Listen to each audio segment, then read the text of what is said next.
राजपूताने में अलग अलग प्रथाएं रही है।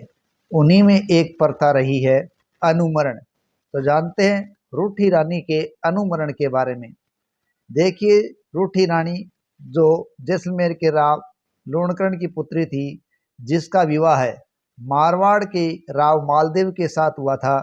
लेकिन शादी की पहली ही रात कहते हैं मालदेव को उसकी पत्नी उमा दे ने दासी भारमली के साथ देख लिया और यहीं से वो रूठ गई और उसने अपना आजीवन अपने पति से रूठ कर ही तारागढ़ अजमेर के अंदर बिताया था। और जब कालांतर में राव मालदेव की मृत्यु हो गई, तो जब उमादे के सती होने की बारी आई, तो उमादे राव मालदेव के साथ सती नहीं हुई, बल्कि उनकी पगड़ी के साथ सती हुई।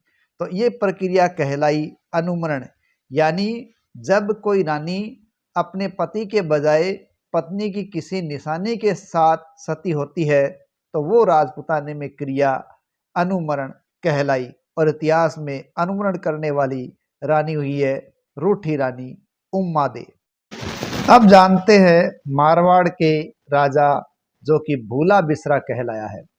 देखिए, मारवाड़ के राव मालदेव का पुत्र था चंद्रसेन, और चंद्रसेन ऐसा पुत्र था जिसने अपने पिता की भांति बहादुरी दिखाई थी।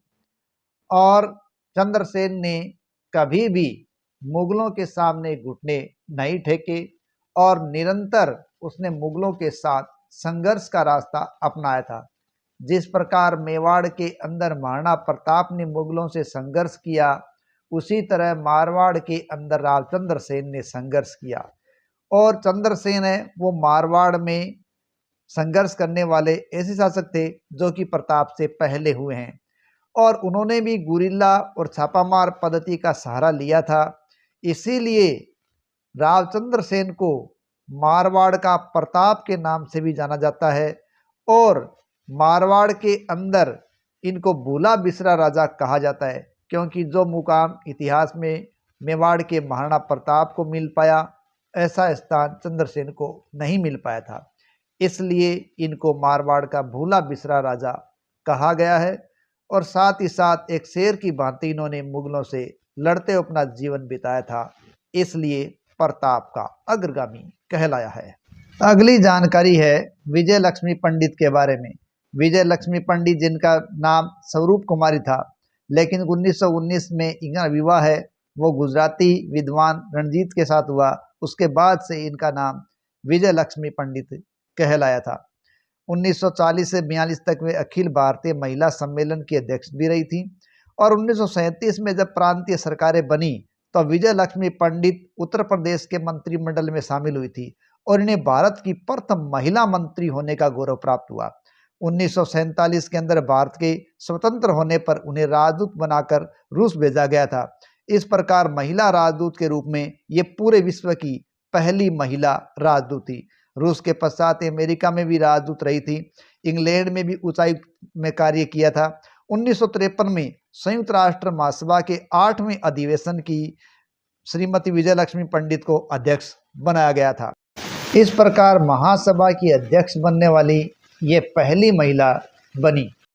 अब जानते हैं दुनिया के सबसे बड़े पदों पर पहुंचने वाले न्यायमूर्ति डॉक्टर नगेंद्र सिंह के बारे में। राजस्थान में डूंगरपुर रियासत में राजघराने में डॉक्टर नगेंद्र सिंह का जन्म हुआ था और भारत की संविधान निर्मात्री सभा के सदस्य रहे थे। और डॉक्टर सिंह भूटान के संवैधानिक परामर्शदाता भी रहे। डॉक्टर सिंह ने भारत के मुख्य चुनाव आयुक्त का पद भी संभाला था। सन 1966, 1969 और 1975 में डॉक्टर नगेंद्र सिंह ने संयुक्त राष्ट्र महासभा में भारत का प्रतिनिधित्व किया था। डॉक्टर नगेंद्र सिंह को संयुक्त राष्ट्र महासभा द्वारा 1972 में हेग स्थित अंतर्राष्ट्रीय न्यायालय का न्यायाधीश चुना गया था। 9 वर्षों का पहला कार्यकाल पूरा करने के बाद उन्हें पुनः न्यायाधीश नियुक्त किया गया था और बाद में 3 वर्ष की अवधि के लिए उन्हें अंतर्राष्ट्रीय न्यायालय का मुख्य न्यायाधीश बनाया गया था। इनके द्वारा कई पुस्तकों की रचना की गई, जिनमें termination of membership of international organisation तथा nuclear weapons and international convention on merchant shipping मुख्य है। तो इस प्रकार भारत के ये प्रमुख व्यक्ति हुए हैं जो संसार के ऊंचे पदों पर भी पहुंचे हैं, ठाकुर नगेंद्र सिंह। यह है हिटलर, एडोल्फ हिटलर, जिसका जन्म ऑस्ट्रिया में हुआ था और 1933 से लेकर 1945 तक ये जर्मनी का शासक रहा था। बौने कद का होने के बावजूद कारनामा इतना बड़ा कि दुनिया को दूसरा विश्व युद्ध दिखा दिया। यानी दुनिया में 1939 से 1945 तक जो युद्ध चला था वो द्वितीय विश्व युद्ध के नाम से जाना गया, और इस युद्ध का सबसे ज्यादा जिम्मेदार व्यक्ति यदि किसी को माना गया तो वो था हिटलर। ईवा ब्राउन इसकी पत्नी का नाम था और इसकी पार्टी का नाम था नाजी पार्टी। संपूर्ण विश्व इतिहास के अंदर हिटलर को यहूदियों के नरसंहार के लिए भी जाना जाता है। दूसरे विश्व युद्ध के दौरान उसने यहूदियों को प्रथम विश्व युद्ध में जर्मनी की हार का जिम्मेदार ठहराया था और उनका नरसंहार किया था। ये था होलोकॉस्ट।